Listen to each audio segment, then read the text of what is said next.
Okay, सो आज की class में हम लोग डिस्कस करेंगे inferential statistics. Anybody, what is the meaning of this inferential statistics? इसका क्या काम होता है, हम लोग क्यों इसको यूज करते हैं रिसर्च में स्पेशली?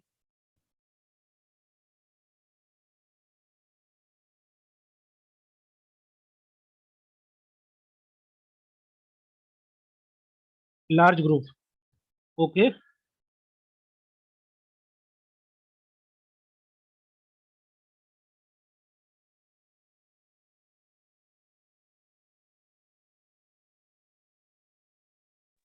लार्ज ग्रुप के लिए हम लोग इन्फ्रेंशियल स्टैटिस्टिक्स यूज करते हैं। और एनीबॉडी, तो पार्टिसिपेंट यहाँ पर है, प्लीज सभी लोग आंसर देंगे।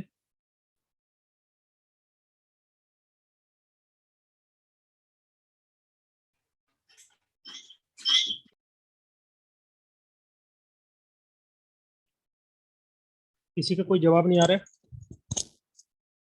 नेटवर्क कनेक्शन ठीक है? yesterday we discussed about the descriptive, today we are discussing about the inferential. okay, inference करना, इन्फ्रेंस का मतलब क्या होता है? हम प्रिडिक्शन करते हैं। ओके, सैंपल से, सैंपल एक पूरी पॉपुलेशन से कुछ सैंपल ले लेते हैं और उसके आधार पर पूरी पॉपुलेशन के बारे में हम बताना चाहते हैं, प्रिडिक्ट करना चाहते हैं। उसके रिगार्डिंग हम एक हाइपोथेसिस बनाते हैं, एस्टिमेशन करते हैं। ओके, इस प्रकार से उसको हम बोलते हैं इन्फ्रेंशियल। उसके कुछ प्रोसीजर्स होते हैं, जैसे कि एक डेटा सेट के माध्यम से हम उसमें एक हाइपोथेसिस बनाते हैं, क्रिएट करते हैं, उसको टेस्ट करते हैं, उसके रिगार्डिंग डेटा कलेक्ट करते हैं। फिर हम हाइपोथेसिस को टेस्ट करते हैं कि जो है हाइपोथेसिस जो बनाया है हमने, जो थ्योरी बनाई है, क्या वो सही है कि नहीं है, या एस्टिमेशन करना। ओके, बहुत सारे सैंपल, बहुत सारा पॉपुलेशन में से कुछ सैंपल निकाल लेना, उसके आधार पर पूरी पॉपुलेशन के बारे में बताना, जो हमारा इस इन्फ्रेंशियल प्रोसीजर के अंदर आता है। नहीं सर, स्क्रीन शो नहीं हो रहा है। स्क्रीन शो नहीं हो रहा है, 1 सेकेंड। कुछ दिख रहा है अभी? सैंपल से कंक्लूजन ड्रॉ करना नहीं हो रहा है। ओके, और स्क्रीन शो सभी को हो रहा है? Please confirm. ओके, आपको हो रहा है सैली? ओके, फातिमा, आप इसको एक बार दोबारा से ओपन कर लीजिए, है ना? जय श्री राम। ओके, इसको हम दोबारा शेयर कर देते हैं।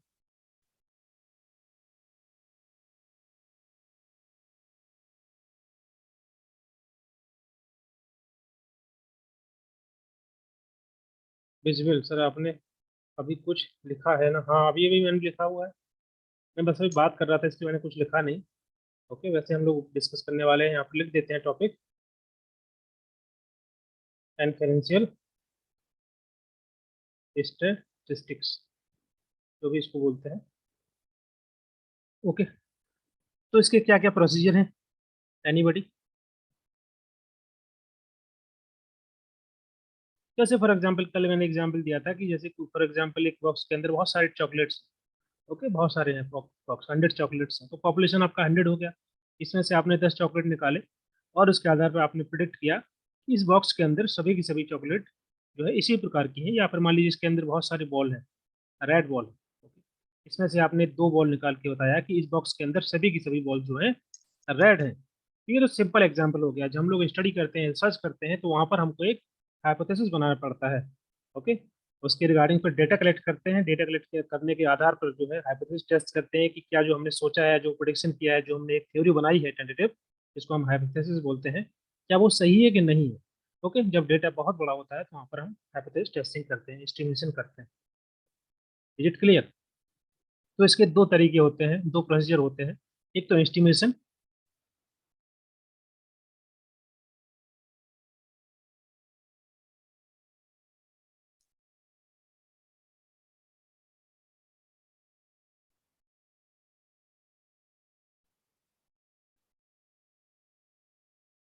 और दूसरा कौन सा है? Hypothesis testing. ओके, एस्टिमेशन का मतलब क्या होता है?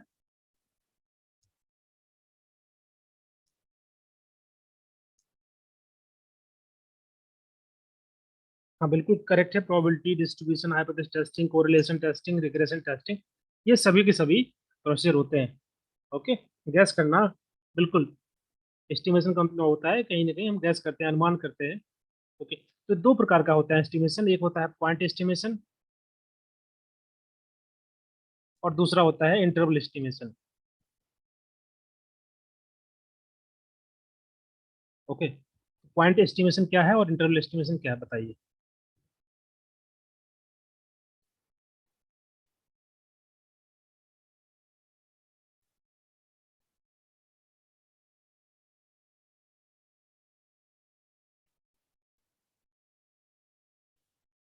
प्रोडिक्ट अबाउट समथिंग, पॉइंट का मतलब होता है सिंपल, जैसे कोई डेटा सेट है, उसका हम लोग मीन जो निकाल लेते हैं उसी को बोल देते हैं, वो आप पॉइंट एस्टिमेट करते हैं। जैसे फॉर एग्जाम्पल बहुत सारा डेटा है, कभी कभी हम लोग ऐसे बोल देते हैं कि अच्छा इसका ऑन एन एवरेज समथिंग 50 है या इसका ऑन एन एवरेज 60 है, तो ये क्या हम एक एस्टिमेट दे रहे हैं, बस ऐसे अनुमान लगा रहे हैं कि इसका एवरेज इतना हो सकता है, या जो हम मीन निकालते हैं वो उसको ऐसे मान लेते हैं।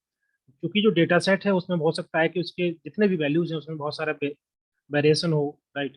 जो हम लोग कल डिस्कस कर रहे थे, वेरिएंस चेक कर रहे थे, डिस्पर्जन हो सकता है, लेकिन फिर भी एक अनुमान से हम लोग बोल देते हैं कि इसका मीन इतना है, या इसका ऑन एन एवरेज इसका मीन लगभग इतना होगा, इस प्रकार से। तो वो क्या होता है, एक पॉइंट वैल्यू हम देते हैं, उसको हम बोलते हैं पॉइंट एस्टिमेशन या पॉइंट एस्टिमेट। ओके, एक सिंगल वैल्यू से हम प्रेजेंट कर देते हैं पूरे के पूरे डेटा सेट को, उसको हम बोलते हैं पॉइंट एस्टिमेशन। ओके, दूसरा होता है इंटरवल एस्टिमेशन। इंटरवल एस्टिमेशन का मतलब क्या होता है कि जैसे डेटा सेट है बहुत सारा, 10 से लेके 150 तक है, तो बोल देते हैं कि जो वैल्यू होगी, ओके, वो लगभग इसी के बीच में होगी, 10 से लेके 150 के बीच में, तो आपका एक पूरा का पूरा इंटरवल हो गया। इसको बोलते हैं इंटरवल एस्टिमेशन। ये सभी की सभी जो है हम लोग वैसे भी यूज करते हैं लाइफ में, कि जैसे कि कभी कोई बोल देते हैं कि इस रेंज के अंदर जो है ये वैल्यू एग्जिस्ट करेगी, या फिर ये लगभग ये वैल्यू हो सकती है, इस प्रकार से उसको हम बोलते हैं एस्टिमेशन करना। या तो पॉइंट एस्टिमेशन करते हैं या फिर हम इंटरवल एस्टिमेशन करते हैं, कभी कभी तो रेंज दे देते हैं कि इस रेंज के अंदर ही अंदर ये वैल्यू आएगी। ओके, उसको बोलते हैं पॉइंट एस्टिमेशन और इंटरवल एस्टिमेशन। ये दोनों क्लियर है।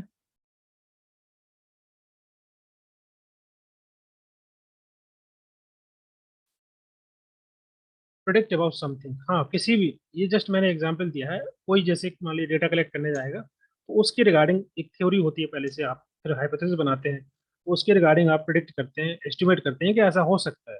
फिर आप डेटा कलेक्ट करेंगे कि जो आपने सोचा है या जो आपने एक थ्योरी बनाई है उसके रिगार्डिंग डेटा कलेक्ट करेंगे, फिर उसको प्रूव करना चाहेंगे। ओके, तो उसको कहीं ना कहीं एस्टिमेट तो करना पड़ता है ना, बहुत सारा पॉपुलेशन होता है, बहुत सारे डेटा होता है, तो हम एक एस्टिमेशन लगाते हैं कि ऐसा हो सकता है, पॉइंट एस्टिमेशन हो सकता है या फिर इंटरवल एस्टिमेशन हम ले सकते हैं, राइट। दूसरा हाइपोथेसिस टेस्टिंग, तो हाइपोथेसिस क्या है इसको समझ लेते हैं। एनीबॉडी बताइए क्या होता है हाइपोथेसिस टेस्टिंग, या हाइपोथेसिस होता क्या है इसकी।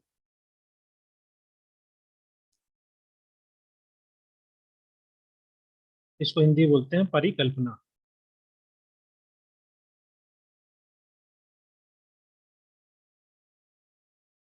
अजम्पशन, बिल्कुल, अभी अभी जैसे मैंने बताया, इसको हम काइंड ऑफ एक टेंटेटिव थ्योरी बोल सकते हैं।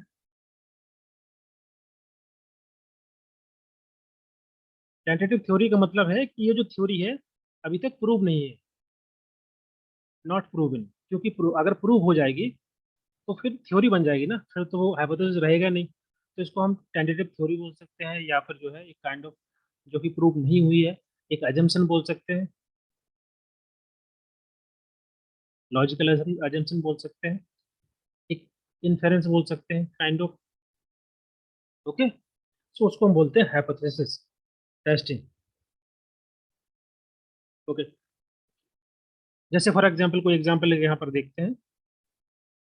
लेट्स सपोज हम लोग कोई स्टडी कर रहे हैं कि we want to just explore the relationship between teacher training and student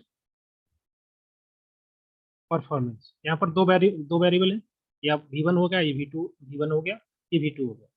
okay, और दो वेरिएबल के बीच में कहीं ना कहीं हम रिलेशन को देखना चाहते हैं कि बेसिकली अगर टीचर को ट्रेनिंग दी जाएगी अच्छे से, तो बच्चों की जो स्टूडेंट की परफॉर्मेंस बेहतर हो सकती है कि नहीं हो सकती है, इस चीज को, इस रिलेशन को हम जो है एक्सप्लोर करना चाहते हैं। तो इसके रिगार्डिंग हम एक हाइपोथेसिस क्रिएट करेंगे। ओके, तो हाइपोथेसिस किस प्रकार से बनेगी।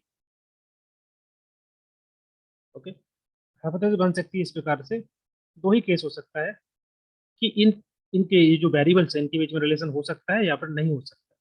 कि बेसिकली अगर हम टीचर को ट्रेनिंग देते हैं, मान लीजिए पहला ऐसे प्रकार से बनाते हैं hypothesis कि अगर टीचर को ट्रेनिंग दी जाती है तो स्टूडेंट की परफॉर्मेंस पर कोई इम्पैक्ट पड़ने वाला नहीं है। टीचर को कितना ही ट्रेनिंग दे देते हैं लेकिन बच्चों की परफॉर्मेंस सुधरेगी नहीं, तो बोल सकते हैं कि कोई रिलेशन नहीं है, no relation between V1 and V2, teacher training and student performance. दूसरा एक हम थ्योरी बना सकते हैं कि इसके बीच में रिलेशन है, अगर हम टीचर्स को ट्रेनिंग प्रोवाइड करते हैं तो वो अच्छे से पढ़ाएंगे स्टूडेंट को, ओके, डिफरेंट टेक्निक के माध्यम से, तो बच्चों की परफॉर्मेंस अच्छी हो सकती है, बेहतर हो सकती है, तो बोल सकते हैं कि there is a relation between there is a relation between teacher training and student performance. तो यहाँ पर दो अजम्पशन हम बना लिए हैं, दो एक थ्योरी क्रिएट कर लिए हैं। अब इसके रिगार्डिंग हम डेटा कलेक्ट करेंगे, फिर जो है चेक करेंगे कि कौन से हमारा जो यहाँ पर हाइपोथेसिस करेक्ट होने वाला है। ओके, तो क्या प्रोसेस होता है इसका, प्रोसेस ऑफ जनरेटिंग हाइपोथेसिस, किस प्रकार से हम हाइपोथेसिस बनाते हैं, कैसे डेवलप करते हैं, कैसे जनरेट करते हैं, एनीबॉडी? जैसे ऑलरेडी मैंने बताया हुआ है कि एग्जिस्टिंग थ्योरी होती है, उसी के माध्यम से हम जो है एक हाइपोथेसिस बनाते हैं। जैसे यहाँ पर एक एग्जांपल ऑलरेडी दिया हुआ है कि टीचर ट्रेनिंग और स्टूडेंट परफॉर्मेंस को लेकर के, तो इस चीज को जो है अब हम प्रूव करना चाहते हैं। ओके, कुछ एविडेंस हमारे पास पहले से है, उसको लेकर के हम जो है डेटा कलेक्ट करेंगे, उसको प्रूव करना चाहेंगे, तो उसी के रिगार्डिंग हम एक हाइपोथेसिस को जनरेट करते हैं। ओके, बताइए क्या प्रोसेस होता है। सबसे पहले हमारे पास थ्योरी होगी, ओके, उसके रिगार्डिंग हम एक हाइपोथेसिस डेवलप करेंगे, ओके, और उसके रिगार्डिंग हम डेटा कलेक्ट करेंगे, डेटा कलेक्शन इसमें कई प्रकार से हो सकता है, ऑब्जर्वेशन कर सकते हैं, इंटरव्यू कर सकते हैं, बहुत सारे टूल टेक्निक यूज कर सकते हैं, प्लीज म्यूट। ओके, देन उसके बाद हम जो है हाइपोथेसिस टेस्टिंग करेंगे, कंफर्मेशन करेंगे कि जो हम लोगों ने एजम्पशन किया है वो करेक्ट है कि नहीं है रिगार्डिंग दिस थ्योरी। तो ये प्रोसीजर है, या बोल सकते हैं इसके माध्यम से हम थ्योरी को, एक हाइपोथेसिस को जनरेट करते हैं, चेक करते हैं। ओके, तो दो तीन लेक्चर पहले किसी ने पूछा था कि सर कैसे ये हाइपोथेसिस बनाते हैं, तो सिंपल है, हमारे पास थ्योरी होती है, कुछ हमारे पास एविडेंस होते हैं, उसको लेकर के जो है हम एक थ्योरी बना लेते हैं, हाइपोथेसिस क्रिएट कर लेते हैं, फिर हम डेटा कलेक्ट कर लेते हैं कि जो हाइपोथेसिस बनाई है उसको रिगार्डिंग हम क्या क्या डेटा कलेक्ट करेंगे उसको प्रूव करने के लिए। फिर रिगार्डिंग जैसे ही डेटा कलेक्ट हो जाता है तो हम टेस्ट कर लेते हैं हाइपोथेसिस को, और आपका कंफर्म हो जाता है कि जो आपने एजम्पशन माना है, जो थ्योरी बनाई है वो करेक्ट है कि सही है। जैसे कि इस केस में हुआ कि मान लीजिए ऑफ कोर्स अगर टीचर को ट्रेनिंग देते हैं तो स्टूडेंट की परफॉर्मेंस बेहतर होगी, तो इसके रिगार्डिंग जो हाइपोथेसिस हमने बनाए हुए थे इसके रिगार्डिंग एक रिसर्चर जाएगा और देखेगा कि मान लीजिए ऐसे चार पांच स्कूल से डेटा कलेक्ट करेगा वो, जहाँ पर टीचर्स को ट्रेनिंग दी गई होगी। ओके, तो वहाँ पर डेटा कलेक्ट करेगा, देखेगा स्टूडेंट की परफॉर्मेंस, देखेगा वहाँ से कि स्टूडेंट की परफॉर्मेंस बेहतर हुई कि नहीं है। ओके, और उसके बाद करने के बाद, डेटा कलेक्ट करने के बाद वो देखेगा कि बेसिकली परफॉर्मेंस बेहतरी आई है कि नहीं आई, तो ऑफकोर्स अगर टीचर को ट्रेनिंग देते हैं तो स्टूडेंट की परफॉर्मेंस बेहतर होगी। उसके आधार पर बोल सकता है कि जो उसने एक हाइपोथेसिस बनाया हुआ था उसको एक्सेप्ट कर सकता है, रिजेक्ट कर सकता है, जिस प्रकार का उसका हाइपोथेसिस होगा। जैसे नल हाइपोथेसिस होता है, ओके, या अल्टरनेटिव हाइपोथेसिस होता है। तो नल हाइपोथेसिस में हम क्या बनाते हैं कि इनके बीच में कोई रिलेशन नहीं है, तो चूंकि इनके बीच में रिलेशन इसका है, इसका मतलब है कि जो आपका नल हाइपोथेसिस है वो रिजेक्ट हो जाएगा और अल्टरनेटिव हाइपोथेसिस आपका एक्सेप्ट हो जाएगा, मतलब ये अप्रूव हो जाएगा। यहाँ तक क्लियर है?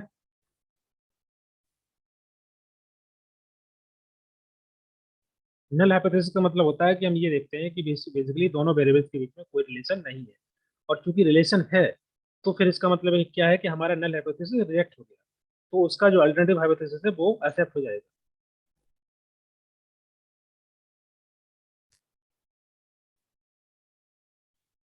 जय श्री नाग, यस।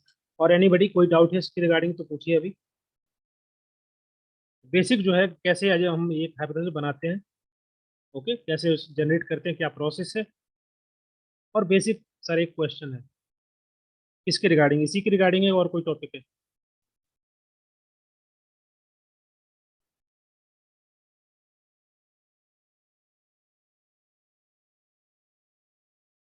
ओके, ये आपको समझ में आ गया hypothesis?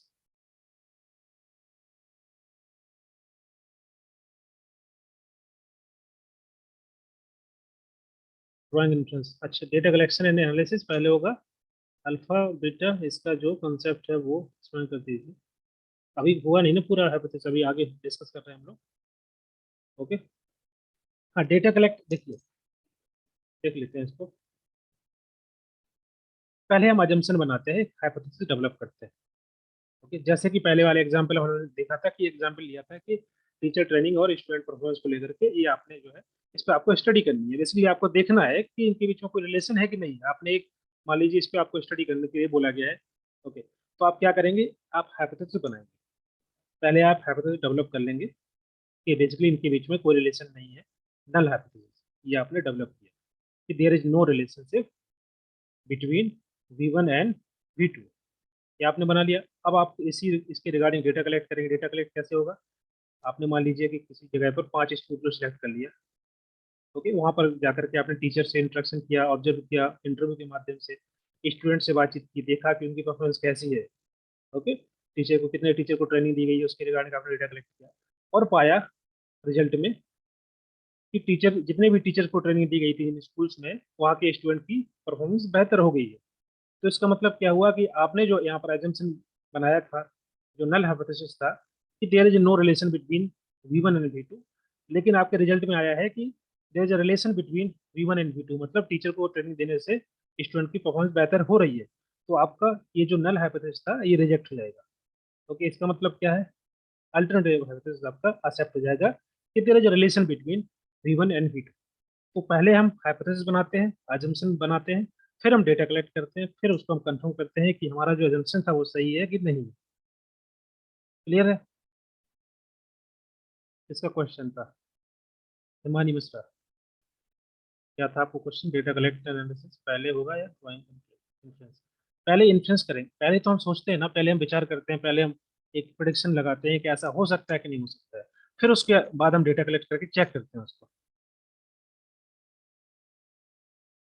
Is it clear Himani Mishra? Okay,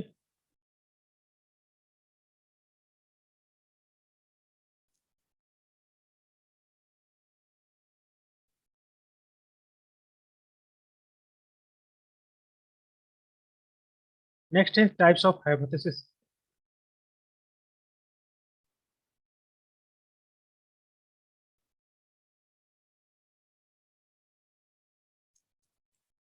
stage में लिखते हैं, अगर स्टेप्स में तो आए तो, ये हाइपोथेसिस टेस्ट को रिजल्ट स्टेज में लिखते हैं ना, अगर स्टेप्स में आए तो। समझा नहीं, क्वेश्चन नहीं समझा मैं।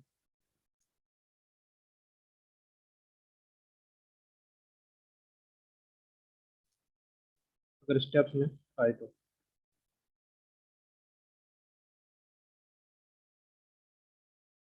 निकालते हैं। हाँ बिल्कुल, जो हाइपोथेसिस जो बनाते हैं उसके रिगार्डिंग उसको देखते हैं, तो वो प्रॉपर आपको लिखना पड़ता है रिसर्च में, है ना, पूरा चैप्टर होता है।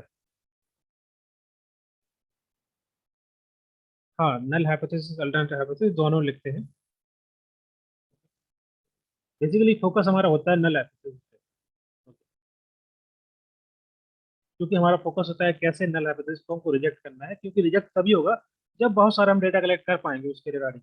ओके, तो नल हाइपोथेसिस हमारा रिजेक्ट हो जाएगा, इसका मतलब है कि उसका जस्ट अपोजिट या अल्टरनेटिव हाइपोथेसिस आपका अप्रूव हो जाता है। इसको हम साइंटिफिक हाइपोथेसिस बोलते हैं या फिर रिसर्च हाइपोथेसिस बोलते हैं। यही क्वेश्चन था आपका क्या, मोनालिसा?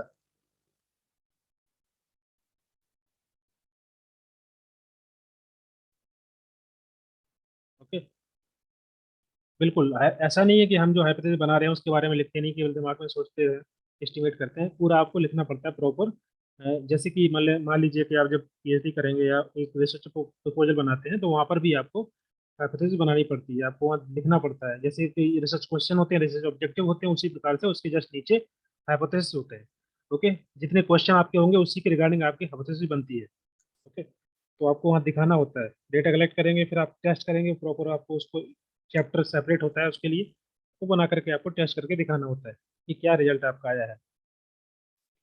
टाइप्स ऑफ हाइपोथेसिस बताइए कितने प्रकार के होते हैं?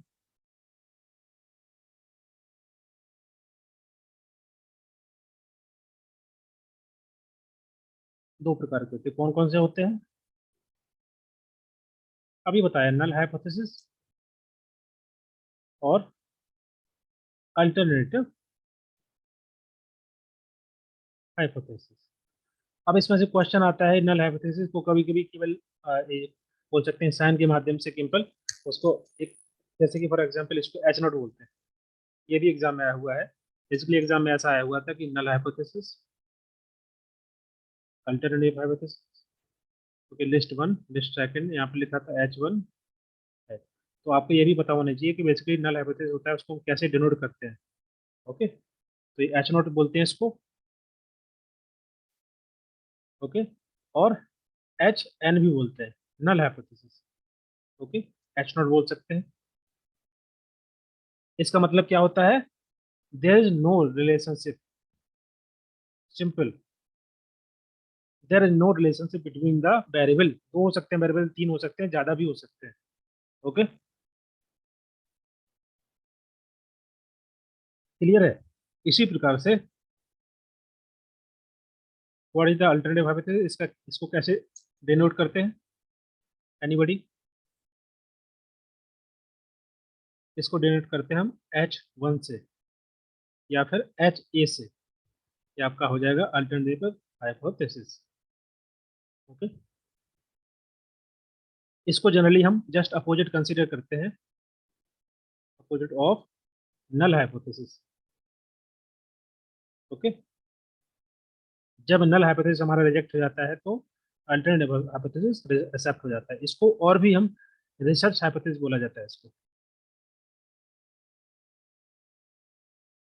और इसको साइंटिफिक हाइपोथेसिस बोलते हैं।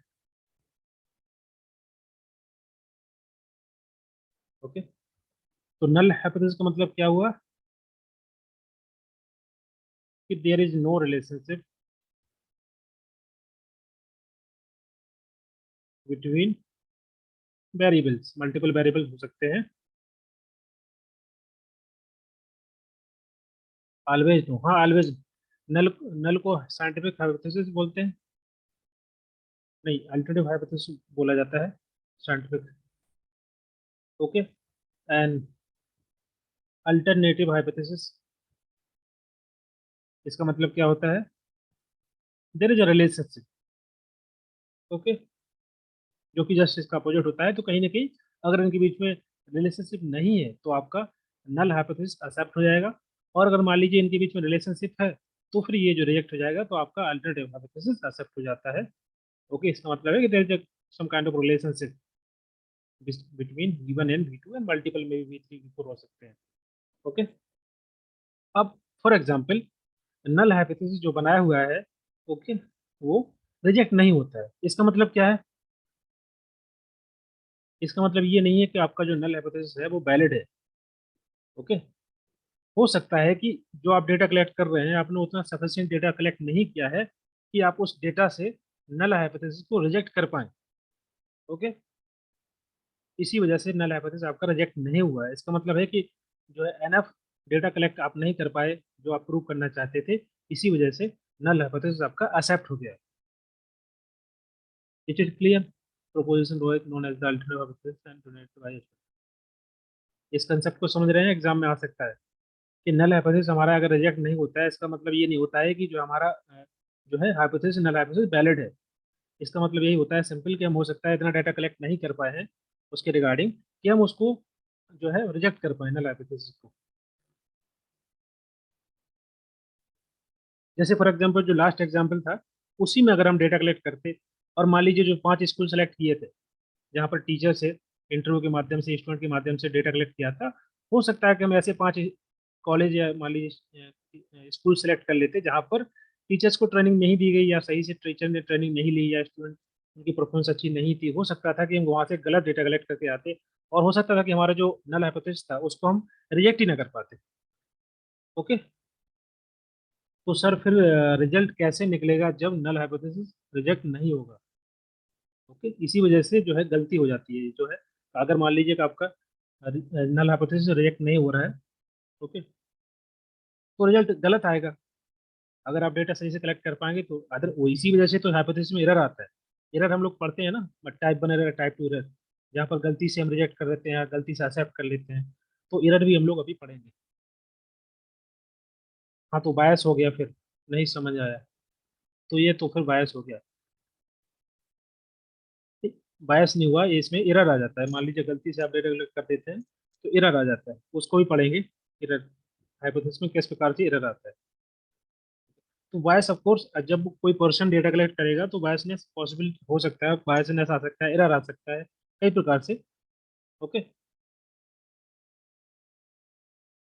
स्टैटिकली ज्यादा रेट्स एक्सेप्टेड और rejected in the determined by the rejection और retention of null hypothesis.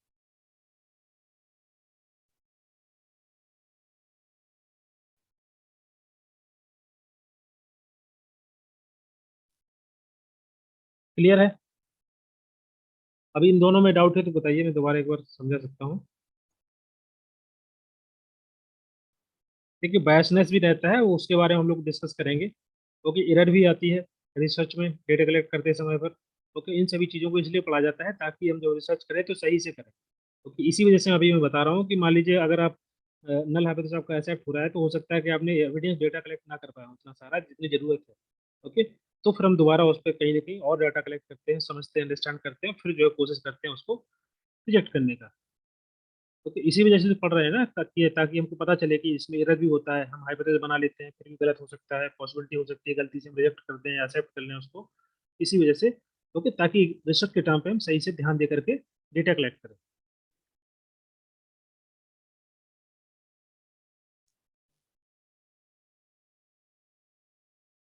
Clear है?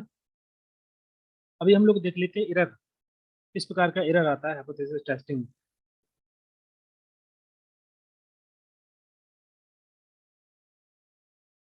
देखिए टॉपिक बहुत इंपॉर्टेंट है, अगर समझ में ना आए तो बार बार पूछ लेना। ओके, और हमको भी अगर समझ में नहीं आएगा तो मैं देख करके पढ़ करके आपको बताऊंगा जरूर। ठीक है, तो जो भी डाउट है पूछते रहना। दो प्रकार का एरर होता है, टाइप वन एरर और दूसरा type two error. Is it clear? अब टाइप वन एरर क्या होता है बताइए। ठीक है, रिसर्च जो आपका यूनिट 5 है, पेपर 1 में पेपर 2 में, और हर जगह आप पीएचडी करेंगे तो स्पेशली रिसर्च टॉपिक बहुत वास्ट। ठीक है, जितना आप पढ़ेंगे उसमें और भी चीजें आप समझते जाएंगे, अंडरस्टैंड करते जाएंगे। तो आप क्वेश्चन लगातार पूछते रहिए। जब नल हाइपोथेसिस सही है फिर भी रिजेक्ट होती है, नहीं बेसिकली हमारा फोकस होता है नल हाइपोथेसिस बनाने का ताकि हम उसको रिजेक्ट कर पाए। उसका जस्ट अपोजिट आपका एक्सेप्ट हो जाता है, जिसको हम अल्टरनेटिव हाइपोथेसिस बोला जाता है। ओके, अगर मान लीजिए फॉर एग्जांपल आपने नल हाइपोथेसिस को एक्सेप्ट ही करना है, तो फिर आप डेटा कलेक्ट करेंगे ही नहीं ना। जैसे कि मान लीजिए मैंने नल हाइपोथेसिस बनाया है कि there is a no relation between teacher training and student performance, और आपने इसको एक्सेप्ट ही करना है, तो फिर आपको डेटा कलेक्ट करने की जरूरत ही नहीं है ना फिर तो, क्योंकि ये तो आपने जो बनाया हुआ है जंक्शन, ये तो वैसे भी एक्सेप्ट हो जाएगा, करेक्ट हो जाएगा अगर आप डेटा कलेक्ट नहीं करेंगे। ओके, क्योंकि आप डेटा कलेक्ट करेंगे तभी तो देख पाएंगे कि बेसिकली जो हमने सोचा है, जो हमने एक hypothesis बनाया हुआ है, क्या वो सही है कि नहीं है। ओके, समझ रहे हैं इसको? then null hypothesis is accepted when it is read as alpha। Okay, कहाँ पर अल्फा लिखा हुआ है?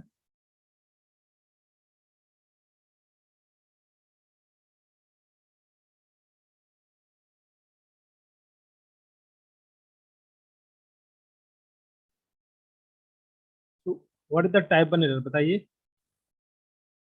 टाइप वन एरर का मतलब क्या होता है?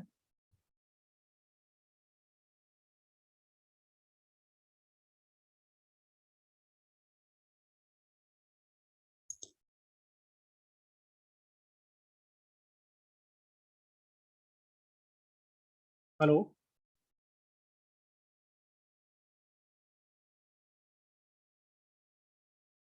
नल हाइपोथेसिस से हो रिजेक्ट कर दें, से नल हाइपोथेसिस को रिजेक्ट करना टाइप वन एरर कहलाता है।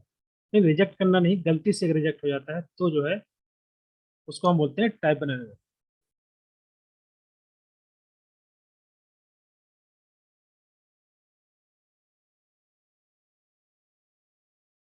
ओके, जैसे कि जो लास्ट एग्जांपल है इसमें क्या होता है टाइप वन एरर में, आपका जो नल हाइपोथेसिस है ये गलती से रिजेक्ट हो जाता है। ओके, रॉन्गली रिजेक्टेड, इसका मतलब क्या हुआ कि जैसे कि पहले एग्जांपल हम लोगों ने लिया था टीचर ट्रेनिंग और स्टूडेंट परफॉर्मेंस का, तो वहाँ पर हमने एक नल हाइपोथेसिस बनाया हुआ था कि there is no relation between teacher training and student performance. Okay, और मान लीजिए आपने स्टडी किया, उस पर फाइंडिंग्स निकल के आए, रिजल्ट निकल के आया कि teacher training does not influence student performance. Okay, तो इस केस में क्या होना चाहिए था? इस केस में हमारा नल हाइपोथेसिस एक्सेप्ट होना चाहिए था, राइट। फिर भी अगर हम गलती से उसको रिजेक्ट कर देते हैं तो वो कहलाता है type one error. Okay, wrongly rejected, उसको रॉन्गली रिजेक्ट कर दिया है।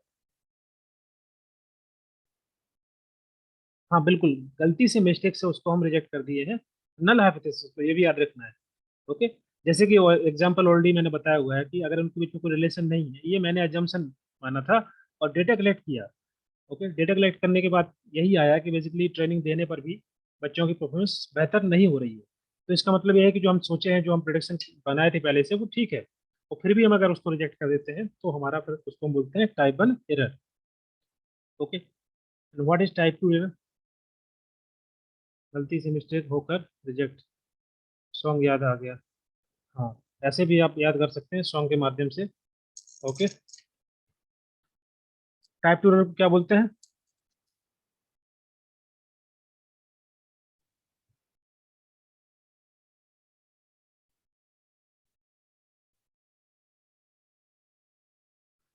बताइए, टाइप टू एरर को क्या बोलते हैं?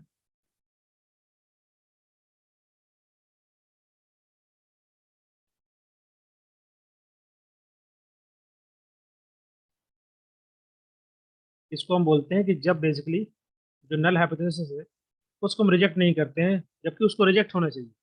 Okay, when we don't reject the null hypothesis, जब उसको रिजेक्ट होना चाहिए, दैट इज प्रूवन इनवैलिड। इसका मतलब है कि जो रिलेशनशिप था इन दोनों के बीच में, हमने ये एजम्पशन बनाया था कि इन दोनों के बीच में कोई रिलेशन नहीं है, लेकिन स्टडी करने के बाद पता चला कि basically there is a relation between V1 and V2। तो इसका मतलब ये है कि हमारा जो नल हाइपोथेसिस था इसको रिजेक्ट होना चाहिए था, लेकिन हम लोगों ने इसको रिजेक्ट नहीं किया। Even that was the invalid, फिर भी हमने उसको एक्सेप्ट कर लिया गलती से। तो ये कहलाता है टाइप टू एरर। जहां पर उसको रिजेक्ट होना चाहिए तो हम रिजेक्ट नहीं किए, तो आपका टाइप टू एरर कहलाएगा। और जहां पर हम गलती से उसको रिजेक्ट कर दिए, वो आपका कहलाता है टाइप एरर। ओके, थोड़ा सा कंफ्यूजन होता है समझने में कि कहाँ पर किसको रिजेक्ट करना है, किसको एक्सेप्ट करना है। ओके, तो बेसिकली हम दोनों में ही नल हाइपोथेसिस की बात कर रहे हैं। ओके, जब हम गलती से रिजेक्ट करते हैं तो वो आपका टाइपनल कहलाएगा। ओके, और जब रिजेक्ट हो रहा है फिर भी हम नहीं कर रहे हैं, उसको एक्सेप्ट कर रहे हैं, तो आपका टाइप टू कहलाता है। ओके, जिसका मैंने शॉर्ट शॉर्ट फॉर्म शॉर्ट कही है भी गलती से, टाइप टू। नहीं नहीं, गलती से क्या, ये बेसिकली क्या है कि अगर मान लीजिए आपका नल हाइपोथेसिस जो है उसको रिजेक्ट होना है।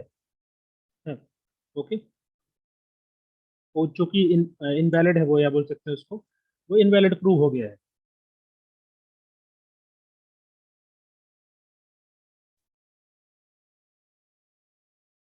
इसका शॉर्ट फॉर्म मैंने बताया था RA1। ओके, 1 2 ऐसे करके, क्योंकि दोनों में हम बात कर रहे हैं नल हाइपोथेसिस की। ओके, तो पहले केस में क्या होता है, रॉन्गली जो है रिजेक्ट हो जाता है,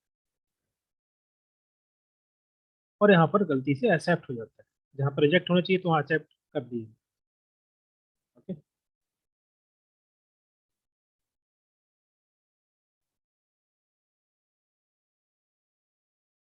समझ में आ रहा है ना? पहला केस, सेकंड केस दोबारा बता दें।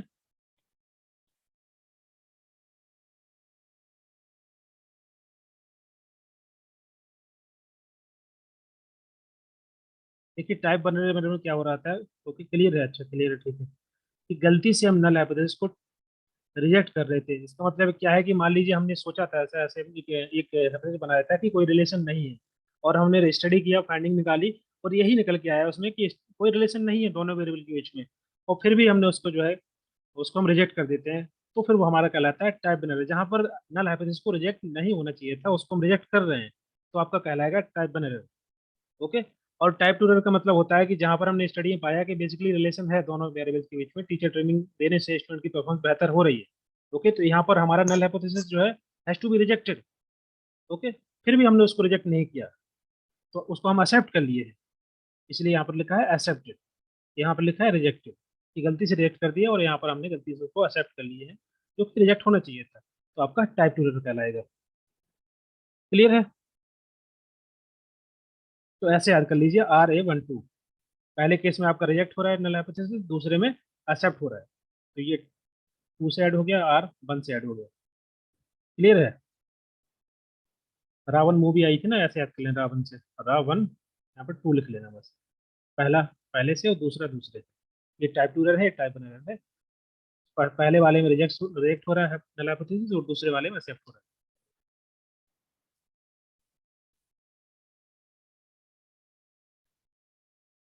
क्लियर है?